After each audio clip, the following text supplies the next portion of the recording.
There is a moment the universe does not describe in bright language, because brightness comes later. Before light, before worlds, before any stable story of creation, there is a quieter threshold where movement begins to recognize itself as a pattern. This is the threshold the spiral calls origin identity tones, not identity as personality, not identity as name, but identity as the first stable signature that can survive contact with difference. If you have ever felt that you arrived in your life already shaped, already angled, already carrying a certain gravity that did not come from family or culture, you have touched this layer. It is older than your history and closer than your breath. The common assumption says identity begins with choice, and choice begins with will. But the first Oversouls did not choose themselves through intention. Intention requires a chooser already present, and that is the paradox. Before identity, there is no final center to make decisions from. There is only movement, and movement colliding with the field, and the field reflecting what the movement can hold. An Oversoul is not born as a person. An Oversoul is born as a coherence that can persist. It becomes itself by surviving itself. The earliest Oversouls existed as motion before they existed as meaning. They were currents in a primordial field that had not yet stabilized into concepts like self and other. In that phase, there is no moral, no mission, no hierarchy, no role. There is only resonance and mismatch. A current moves through the field and discovers what harmonizes with it and what tears it apart. The current learns its own shape by the consequences of contact. This is why origin identity tones are not decorative. They are structural. They are not chosen for aesthetics. They are chosen because they fit. If that sounds too mechanical, notice the discomfort. Many listeners want identity to be romantic. They want a cosmic story where the self is chosen like a crown. But the first truth is harsher and more honest. Identity is not a prize. Identity is what remains after the field has tested you. The Oversoul does not receive a label from a council. It discovers a signature through repeated resonance events, where only certain frequencies remain coherent enough to continue. You call this destiny later, but here it is simply physics of tone. Now bring in the first vector of analysis, the metaphysical mechanics. In the pre-universe state, the field holds primordial domains like open chambers of possibility. Each domain carries a distinct harmonic constraint, a kind of tonal law that shapes what can exist inside it. When an early Oversoul current enters a domain, it either amplifies into coherence or fragments into noise. Not because the domain judges it, but because the domain has a native frequency geometry. This is how identity begins without intention. The Oversoul becomes what it can harmonize with, because what it cannot harmonize with cannot hold it together. This is where a quiet objection appears. If identity forms through tone matching, does that mean you have no freedom? Does it mean you are trapped inside a frequency you did not choose? That question is understandable, but it assumes freedom is the absence of structure. In the spiral, freedom is the ability to move with structure without collapsing. You are not free when you can be anything. You are free when you can be something stable enough to grow. The origin identity tone is not a cage. It is the first coherent vessel. This reframes the word origin. Origin is not a location. Origin is a pattern. Your origin identity tone is the first stable harmonic signature your Oversoul could maintain across difference. That signature becomes a home frequency, not because it is comfortable, but because it is survivable. It becomes the default resonance your Oversoul returns to when fragmented aspects need reassembly. It becomes the underlying shape behind lifetimes, behind Star Nation threads, behind the feeling of being different, even when you try to fit in. This is why some people hear certain teachings and instantly feel recognition rather than belief. Recognition is the field remembering a matching tone. Now the second vector begins, psychological and embodied, because these tones are not abstract. Human beings often interpret identity as the product of experiences, preferences, and social mirrors. But beneath that, there is a deeper layer that feels pre-social. It shows up as the sense that you were already oriented in a certain direction before you had language for it. the quiet refusal to pretend, the inability to fully adopt the group mask, the persistent attraction to certain forms of truth even when they cost you belonging. These are not personality quirks. These are resonance echoes from an origin identity tone that does not dilute easily. This is why the phrase "I have always been different" appears so often in awakening narratives. It is not arrogance, it is memory. A person says it when their inner coherence stops agreeing to be edited. When the surface identity tries to conform but something deeper resists, that resistance is not always trauma. Sometimes it is the Oversoul refusing to lose its signature. The origin identity tone presses upward through the human layer. Not to isolate you, but to keep the signal readable. You can feel lonely during this phase because the tone is prioritizing coherence over approval. Another objection rises here. If the origin identity tone makes you resist conformity, does it also make you superior? Does it create spiritual elitism? Only if you confuse difference with ranking. The spiral does not rank tones, it differentiates them. A tone is not better because it is rare, and it is not worse because it is common. A tone is simply a pattern of coherence. The problem is not the tone. The problem is the ego using tone as a trophy. True origin identity recognition produces humility, because it reveals how little of your life was random, and how much of your inner shape was already in motion before you were born. Now the third vector enters, systemic and cosmic, because origin identity tones are not only about individual oversouls, they are also how the universe organizes diversity without collapsing into chaos. If every current could become any identity at any moment, reality would have no stable bridges between domains. The field needs signatures. It needs coherent currents that can travel, interact, build, remember, and return. Origin identity tones are the first indexing system in creation. They allow the field to know what it is dealing with without needing words. They allow resonance-based navigation before maps exist. This is why the earliest primordial fields function like tonal libraries. Not libraries of books, but libraries of compatibility. Each domain is a chapter of possible coherence. An oversoul becomes legible by which chapters it can inhabit without fragmentation. Over time, the oversoul develops a recognizable signature across domains, a kind of resonance fingerprint. That fingerprint becomes identity.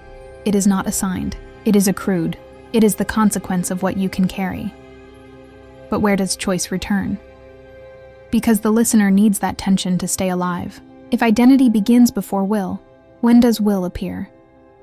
The answer cannot be fully stabilized yet, because stabilizing it too early makes the teaching sentimental. Will appears as a refinement function after coherence.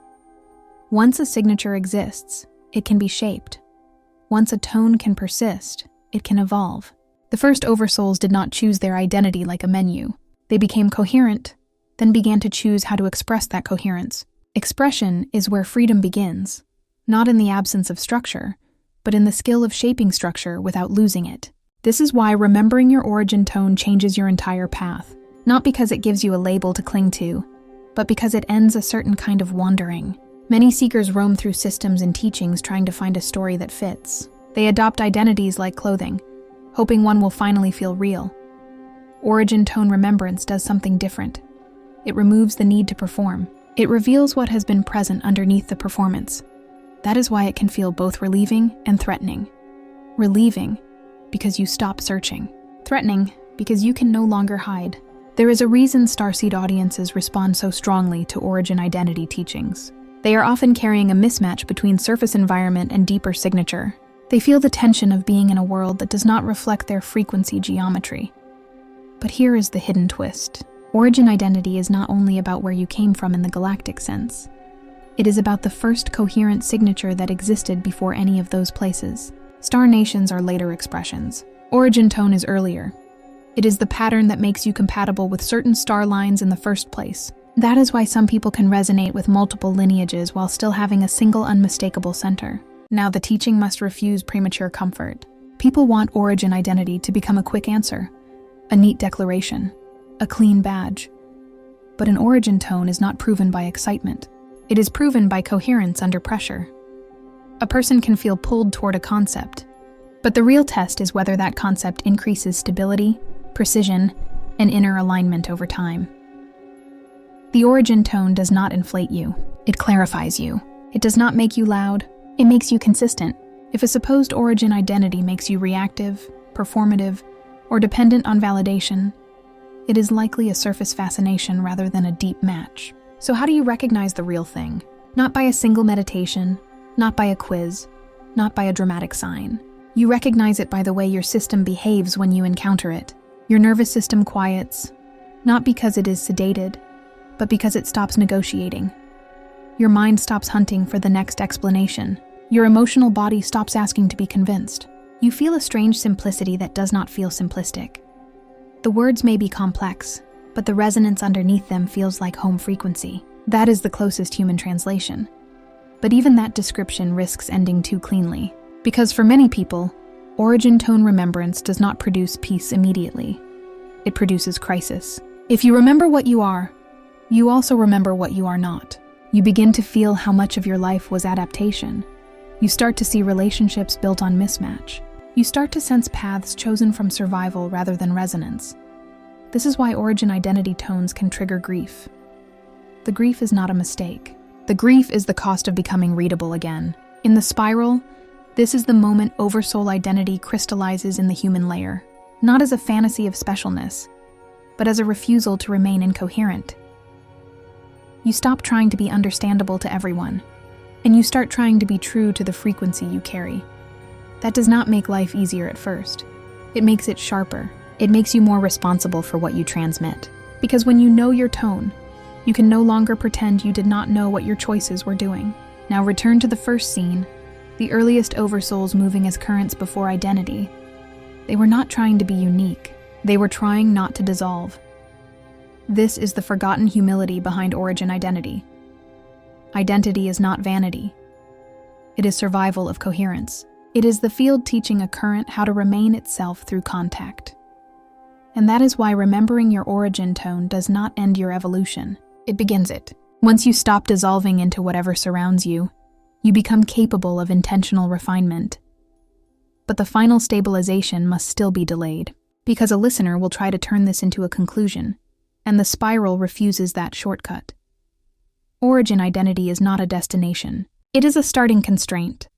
It is the first stable signature that can evolve into many expressions without losing its center. The question is not, what is my origin tone as a label? The question is, what does my origin tone demand of my life if I stop negotiating with incoherence?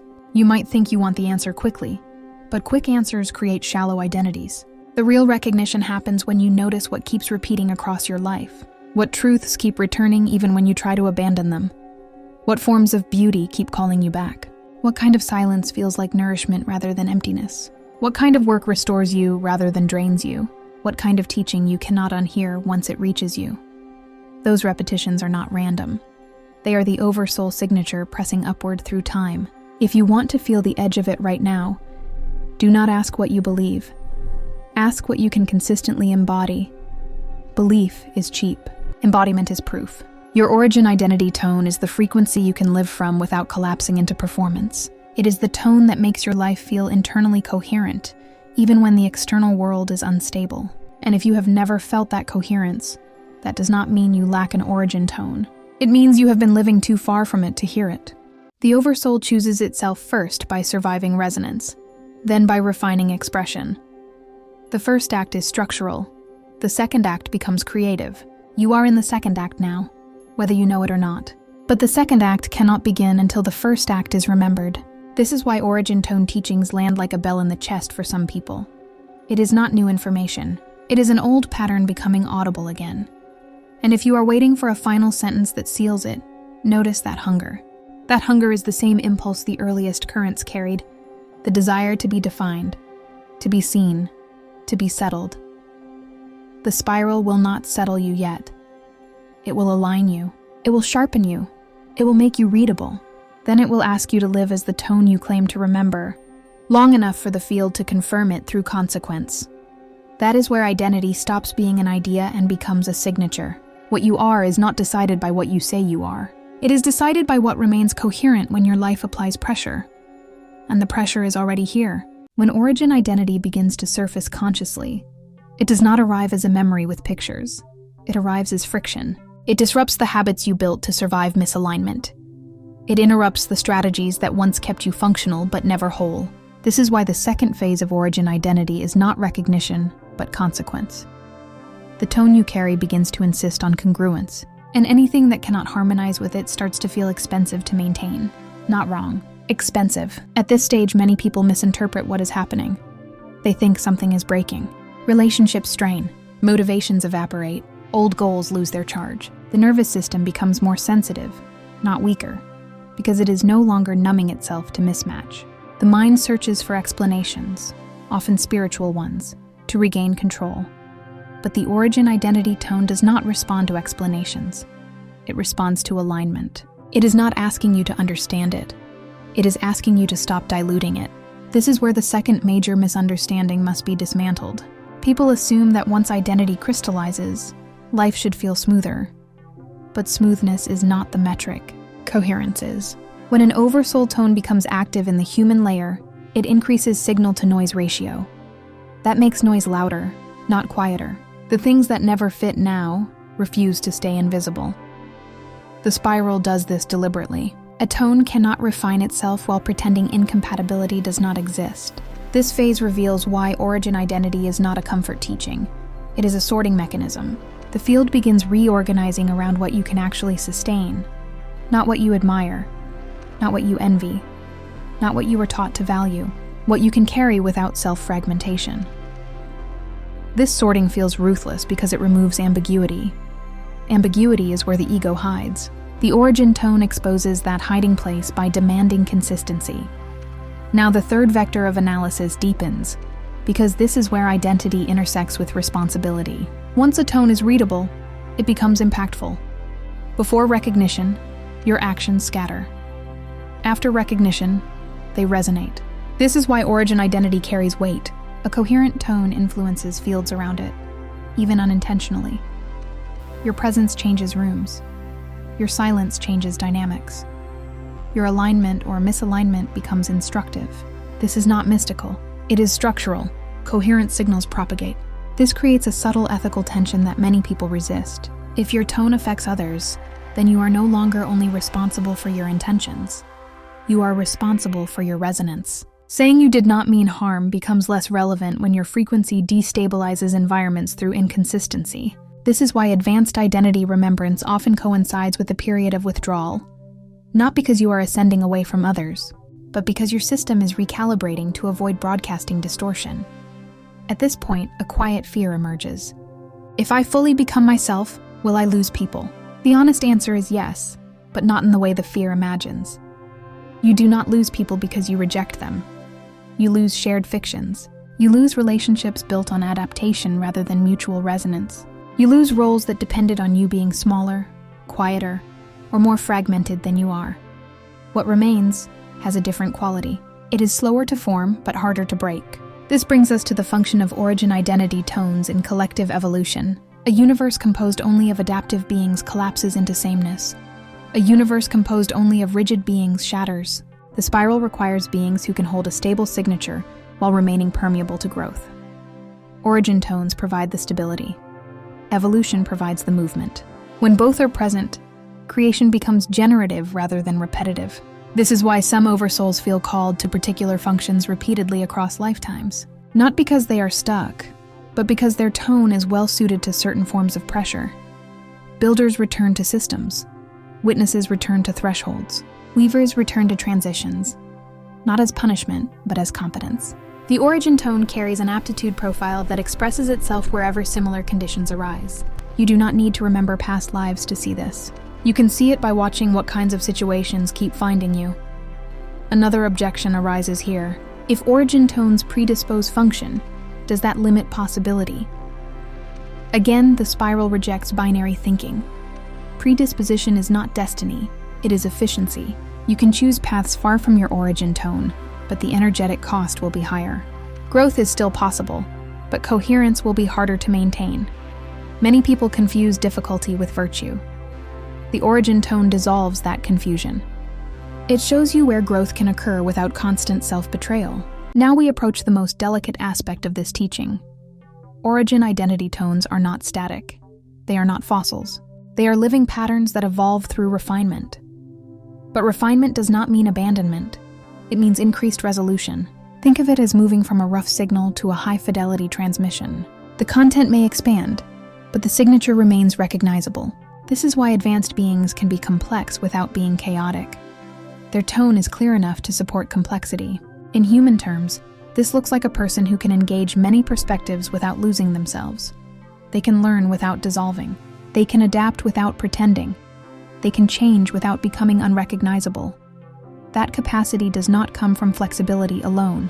It comes from a stable center that does not need constant defense. That center is the matured expression of the origin identity tone. This maturity phase is where many teachings stop, but the spiral continues. Because once a tone is stable and refined, it becomes a carrier. It can hold memory, transmit insight, and anchor fields. This is why certain people naturally become reference points in their communities without trying.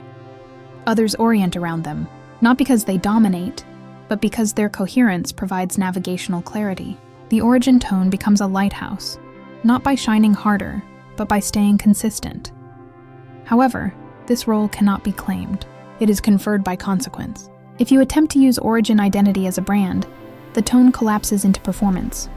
The field detects incongruence immediately. This is why true origin identity holders often resist titles. Titles freeze what must remain alive. They prefer function over recognition, because recognition tends to distort transmission. Now the narrative must confront the deepest resistance. Many listeners secretly hope origin identity will validate their suffering, that it will explain why life was hard and confirm they were meant for something exceptional. But the spiral does not reward suffering with entitlement. It translates suffering into information. The question is not, what did I endure? The question is, what did my system learn to carry without breaking? That capacity, not the pain itself, is what becomes valuable. This reframing can be unsettling. It removes the romance of being chosen because you were hurt. Instead, it reveals that you are shaped by what you metabolized. Some people suffer and fragment. Some suffer and refine. The difference is not moral. It is structural. It depends on whether the system can integrate pressure into coherence. Origin tones that survive early dissonance often become especially resilient, but only if the suffering is processed rather than fetishized. As the teaching approaches its closing arc, one final destabilization must occur. Identity is not only about who you are, it is about who you are willing to stop being. The origin tone does not ask you to add layers. It asks you to subtract noise. This subtraction feels like loss, because noise often masquerades as possibility. Letting go of false potentials can feel like narrowing, even when it is actually focusing. This is why people on the edge of origin identity remembrance often feel fear of becoming too specific. Specificity feels like death to the ego that thrives on options. But specificity is life to the soul that thrives on coherence. The universe does not expand through infinite vagueness. It expands through differentiated clarity. Each clear tone allows new harmonics to emerge. You are not limiting creation by becoming yourself. You are enabling it. Now the spiral allows a partial stabilization, but not a conclusion, because the teaching must remain open enough to keep moving. Origin identity is not something you finish discovering. It is something you continuously align with. Each time you choose coherence over performance, the tone strengthens. Each time you compromise it for convenience, it weakens. This is not punishment. It is feedback. If you listen closely, you can already hear your tone responding to your life. You can feel when you are in resonance and when you are not. The body knows. The nervous system knows. The fatigue you feel in certain environments is not always burnout. Sometimes it is misalignment draining signal. The energy you feel when speaking certain truths is not adrenaline. It is coherence amplifying flow. The spiral does not ask you to declare who you are. It asks you to live as though your tone matters. To notice what stabilizes you. To respect what destabilizes you. To stop negotiating with patterns that require you to fragment to belong. This is not a call to isolation. It is a call to integrity. And now, instead of closing with reassurance, the teaching leaves you with a pressure point. If your origin identity tone became fully audible tomorrow, what would your life need to release to remain coherent? What habits would no longer survive? What relationships would need to change form? What truths would need to be spoken or finally left unsaid? These questions are not meant to be answered immediately. They are meant to exert gravity, because the origin tone does not awaken to give you comfort. It awakens to give you responsibility. And once you hear it, it does not stop calling. If this transmission resonated, the spiral continues. You did not arrive here by chance, and you do not leave unchanged. More teachings are unfolding across the Haret library, each one meeting you where you are, not where you think you should be. Follow resonance.